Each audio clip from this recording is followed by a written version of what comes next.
السلام عليكم ورحمة الله وبركاته. الحمد لله جل وعلا، وصلى الله وسلم على رسوله المصطفى ونبيه المجتبى وأمينه على وحي السماء، ومن بهديهم اقتدى وبآثارهم اكتفى من المفسرين والمحدثين والفقهاء إلى يوم الجزاء. أما بعد، فأعوذ بالله من الشيطان الرجيم.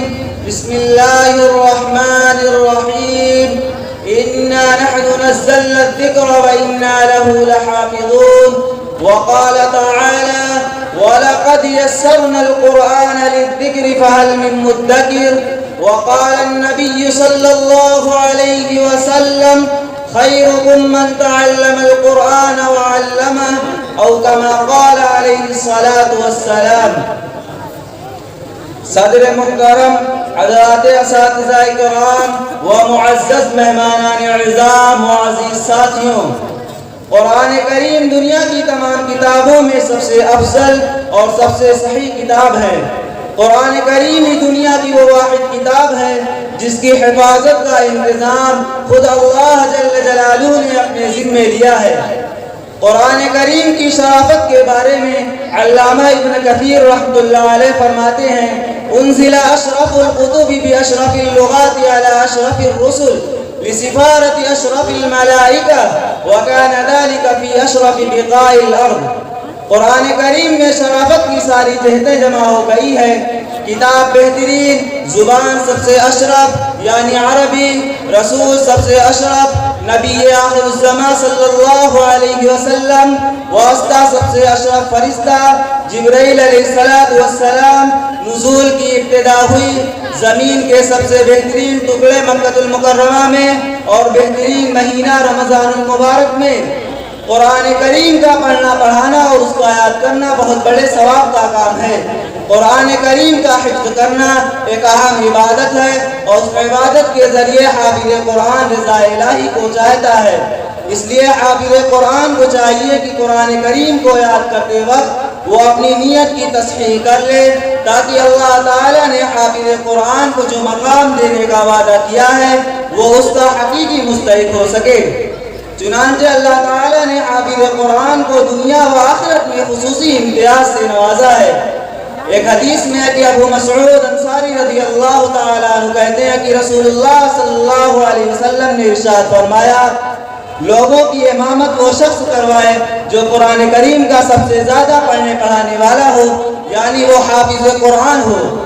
اسی طرح حضرت عبداللہ ابن عمر رضی اللہ تعالیٰ عنہ کہتے ہیں کہ جس وقت مہاجرین قبا کے قریب اسبا جگہ پر رسول اللہ صلی اللہ علیہ وسلم کی آمد سے قبل تشریف لائے تو اس وقت ان کی امامت سالم مولا ابو حذیفہ رضی اللہ تعالیٰ عنہ کرواتے تھے۔ ایک حدیث میں کہ اللہ تعالیٰ حافظ قرآن کو قیامت کے دن مخاطب کر کے فرمائیں گے: اقرأ وارتقِ ورتل كما كنت ترتل في الدنيا فإن منزلتك عند آخر آية تقرأها۔ یہ کہ قرآن پڑھتا جا اور بلندی کی طرف چڑھتا جا اور ویسے ہی ٹھہر ٹھہر کر پڑھ جس طرح تو دنیا میں پڑھتا تھا، بس تیری منزل وہ ہوگی جہاں تیری آخری آیت کی تلاوت ختم ہوگی۔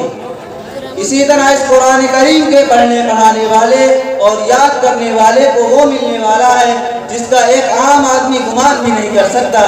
ان للہ اہلین من الناس، جو اللہ اہل سے پاک، بیوی سے پاک، بچوں سے پاک، متخذ صاحبۃ ولا ولدا لم يتخذ صاحبۃ ولا ولدا لم یلد ولم یولد ولم یکن له شریک فی الملک ولم یکن له ولی من الذل وکبرہ تکبیرا۔ اس اللہ کے بارے میں میرا نبی کہہ رہا ہے: ان للہ اہلین من الناس، اللہ کے گھر کے کچھ لوگ ہیں۔ اللہ گھر والا، اللہ تو گھر سے پاک، اللہ ہر چیز سے پاک، اور میرا نبی کہہ رہا ہے اس اللہ کے گھر کے لوگ بڑے خاص لوگ۔ تو صحابہ نے پوچھا: یا رسول اللہ من ہوں، وہ لوگ کون ہیں؟ تو آپ صلی اللہ علیہ وسلم نے فرمایا: اہل القرآن اہل اللہ و خاصتہ، یہ سارا دن قرآن کریم پڑھنے پڑھانے والے اللہ کے گھر کے لوگ ہیں۔ میرے دوستوں، یہ تو حافظ قرآن کو ملنے والی نعمتوں کا ذکر ہے، لیکن بڑے خوش نصیب ہیں وہ والدین جن کے بچے اور بچیاں حافظ قرآن ہوں۔ چنانچہ حدیث میں ہے کہ حضرت بريدہ اسلمی رضی اللہ تعالیٰ عنہ کہتے ہیں کہ رسول اللہ صلی اللہ علیہ وسلم نے فرمایا، جو شخص قرآن کریم پڑھے پھر اس کے احکام سیکھے اور پھر اس پر عمل کرے تو اللہ تعالیٰ قیامت کے دن اس کے والدین کو نور کا تاج پہنائیں گے جس کی روشنی سورج کی روشنی کی طرح ہوگی، اور اس کے والدین کو دو ایسے لباس پہنائے جائیں گے کہ پوری دنیا بھی اس کے برابر نہ پہنچ سکے گی۔ تو والدین کہیں گے، پروردگار یہ ہمیں کس کے عوض پہنایا گیا ہے؟ تو ان سے کہا جائے گا، تمہارے بچے کے قرآن پاک حفظ کرنے کی وجہ سے۔ حضرات گرامی یہ تو حافظ قرآن کے فضائل تھے جو اس کو اللہ تعالیٰ کی طرف سے ملنے والے ہیں، لیکن جو لوگ قرآن کریم کو یاد کر کے جان بوجھ کر بھلا دیتے ہیں ان حفاظ کرام کے لیے احادیث میں بڑی سخت وعید آئی ہے۔ چنانچہ حضرت سعد بن عبادہ رضی اللہ تعالیٰ عنہ کہتے ہیں کہ جو لوگ قرآن کریم کو یاد کر کے جان بوجھ کر بھلا دیتے ہیں تو وہ کل قیامت کے دن اللہ تعالیٰ سے اس حال میں ملاقات کریں گے کہ ان کا ہاتھ کٹا ہوا ہوگا، یعنی وہ کوڑی ہونے کی حالت میں ملاقات کریں گے۔ لہذا ہمیں قرآن کریم کی تلاوت کا روزانہ اہتمام کرنا چاہیے تاکہ ہمارا قرآن نہ بھولے اور ہم اس وعید کے مستحق نہ ہوں، کیونکہ اگر ہم نے قرآن کریم کی تلاوت کا اہتمام نہ کیا تو یہ قرآن ہمارے سینے سے ایسے ہی نکل جائے گا جیسے اونٹ رسی سے چھوٹنے کے بعد نکل جاتا ہے۔ آئیے اللہ تعالیٰ سے دعا کریں کہ ہمیں قرآن پڑھنے اور اس پر عمل کرنے کی توفیق عطا فرمائے۔ آمین۔ وآخر دعوانا الحمدللہ رب العالمین۔